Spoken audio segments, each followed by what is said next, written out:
Daí galera, beleza? Eu sou o professor Otto, teu professor de História e Atualidades aqui no Pro Online.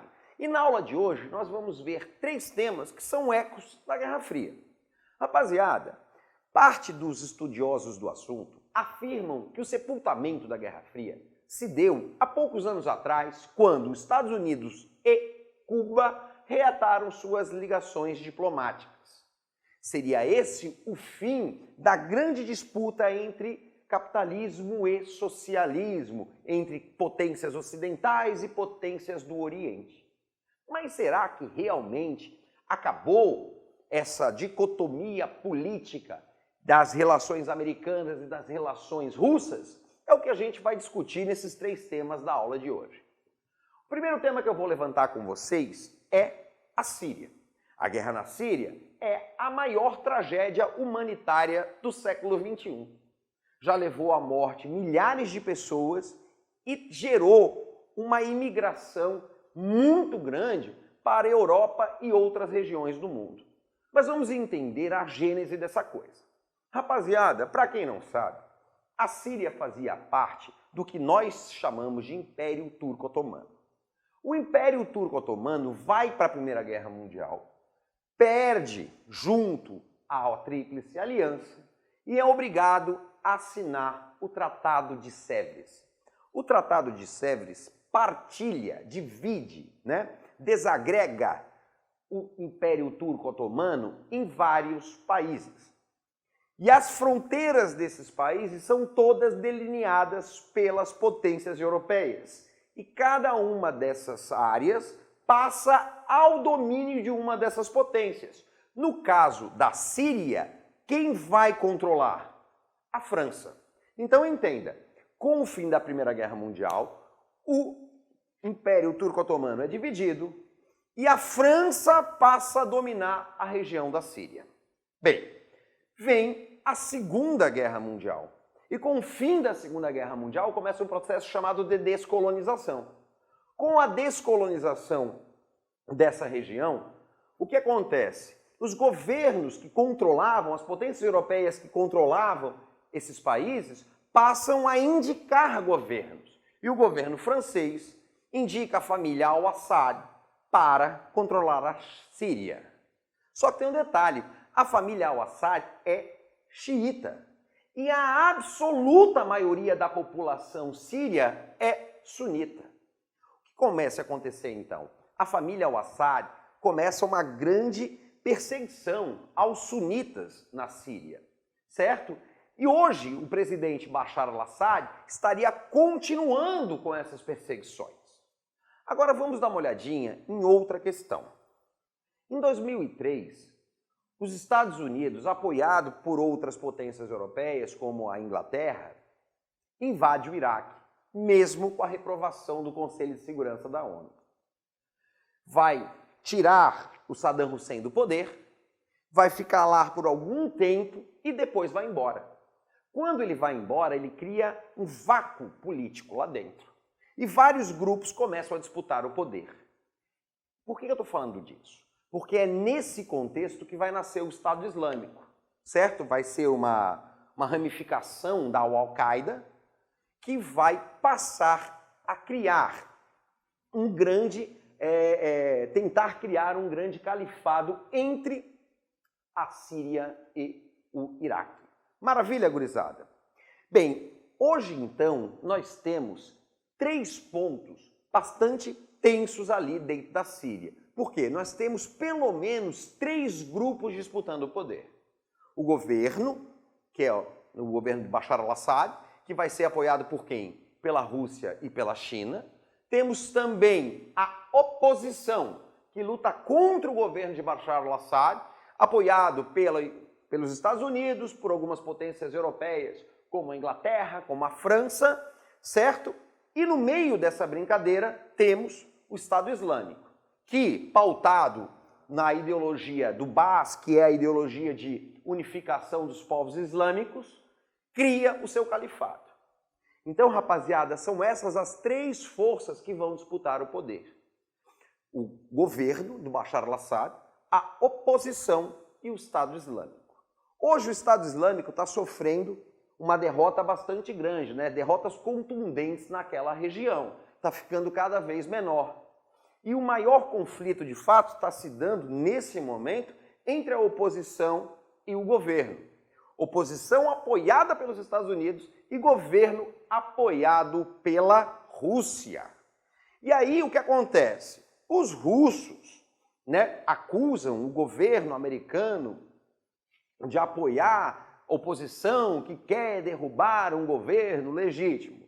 Por outro lado, os Estados Unidos acusam os russos de apoiar um governo que usa de armas químicas e de uma série de estratégias desumanas para manter-se no controle. Agora faço uma pergunta simples, meus amores. Por que é que Estados Unidos, França, Inglaterra, Rússia, está todo mundo de olho aqui na Síria? Está causando esse caos na Síria? Rapaziada, aonde ficam os maiores reservatórios de petróleo? No Oriente Médio. Por onde esse petróleo escoa? Pela Síria. Você controla a Síria, você controla, né, a distribuição de petróleo no mundo. Show de bola, gurizada? Então a Síria foi o primeiro ponto que a gente discutiu. Vamos para o segundo, que é as tensões geradas pelos testes nucleares na Coreia do Norte. Vamos para a gênese da coisa também. Entenda.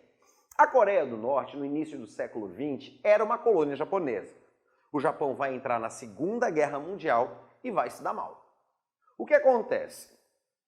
Todas as áreas que pertenciam, as áreas de influência, as colônias que pertenciam às nações derrotadas na Segunda Guerra Mundial, foram partilhadas entre as potências capitalistas e as potências comunistas em dois tratados, no Tratado de Potsdam e no Tratado de Yalta.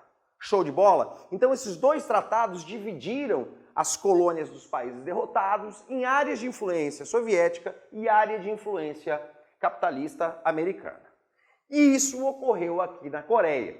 A Coreia, que era uma coisa só até o final da Segunda Guerra Mundial, foi dividida no paralelo 38 e ao sul virou a Coreia do Sul com influência americana e ao norte a Coreia do Norte com influência soviética comunista. Maravilha, gurizada? O que vai acontecer?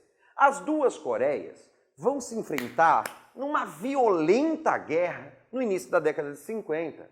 Uma guerra que vai levar a óbito praticamente 10% de toda a população da época.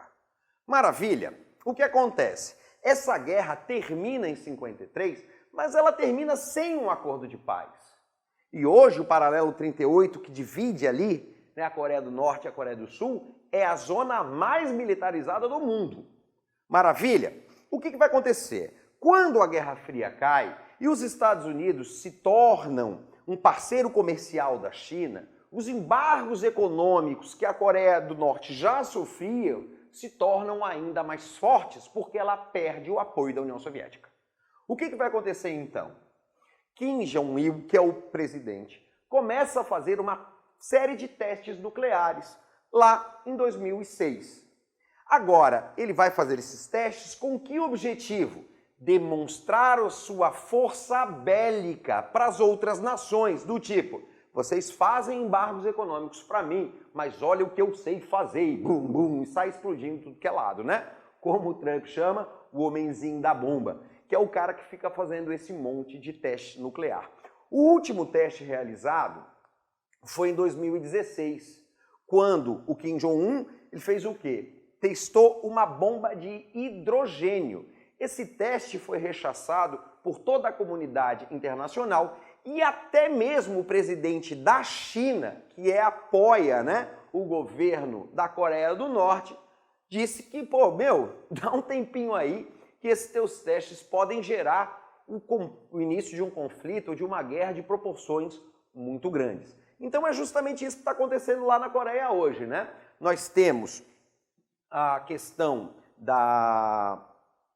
desse conflito, né? Porque o presidente está fazendo esses testes que estão levando a Coreia a sofrer uma série de embargos econômicos, que faz com que a sua população, segundo estudiosos da Coreia do Norte, passe hoje uma verdadeira crise humanitária, uma pobreza muito grande por conta dos embargos econômicos. Show de bola? Maravilha! Rapaziada, o último tema que a gente vai discutir na aula de hoje é a crise da Crimeia. Outra vez, Estados Unidos e Rússia em lados opostos. Vamos para a gênese da coisa. Rapaziada, o que acontece? A Ucrânia fazia parte da União Soviética. Em 1954, o presidente soviético Nikita Khrushchev dá à Ucrânia uma região chamada de Crimeia. A Crimeia é uma península que fica no leste da Ucrânia, que tem o porto de Sebastopol, que tem uma importância econômica muito grande. Show de bola?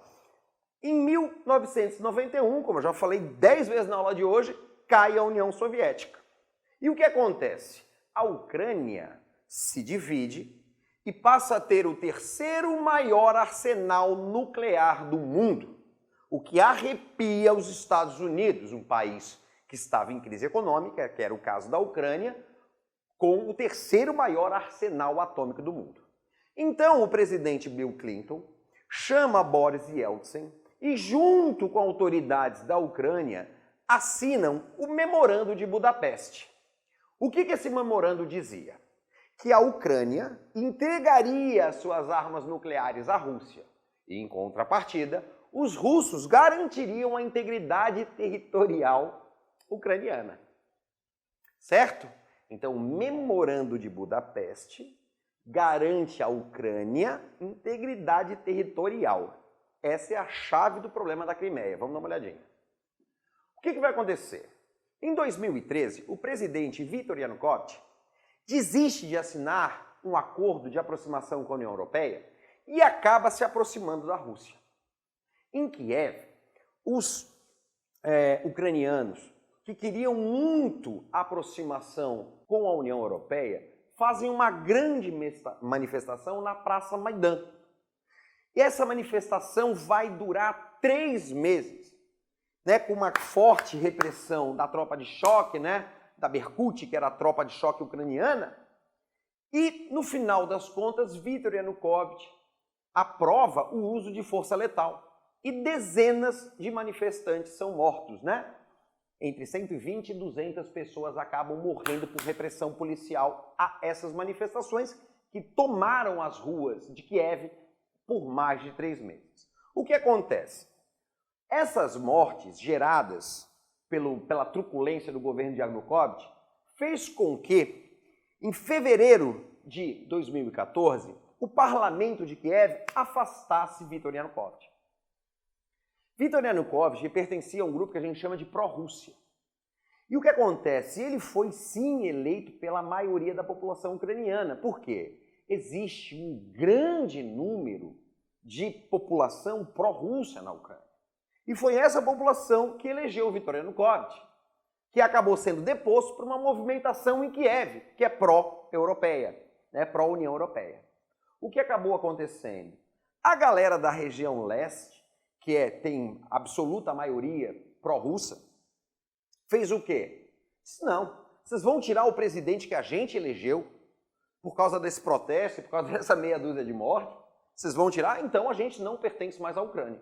O que acontece então? Na Península da Crimeia, o parlamento, que é pró-Rússia, aprova a independência da Crimeia e solicita a posterior anexação à Rússia. O que vai acontecer? Kiev envia tropas e diz, não vai se separar não, senhor. Fecha o porto de Sebastopol, fecha os aeroportos e dá início a uma grande guerra na região. Rapaziada, o que acontece? Quando Vladimir Putin fica sabendo disso, envia tropas para a região da fronteira, numa questão como que ele está dizendo assim, se você matar a população pró-Rússia aí, ou o governo ucraniano, eu entro e mato vocês, porque o exército ucraniano, na verdade, é muito fraco, Não está dando conta nem de combater os manifestantes pró-separatistas, pró-separação, os separatistas. Então, o Putin bota o exército dele ali e diz, para com isso, deixa disso. E os Estados Unidos e a União Europeia, pelo movimento das tropas feitas por Putin, começam a fazer uma série de sanções e exigem a retirada dessas tropas da região das fronteiras da Crimeia. Bem, galera, você já entendeu aqui que o problema é o Memorando de Budapeste, Por quê? O Memorando de Budapeste não dizia que a Rússia devia garantir a integridade territorial? Nesse momento, a Rússia não está tentando ajudar a Crimeia a se separar? Bem, o que vai acontecer? Vamos dar sequência aqui. Em março de 2015, é feito um referendo a pedido do governo russo.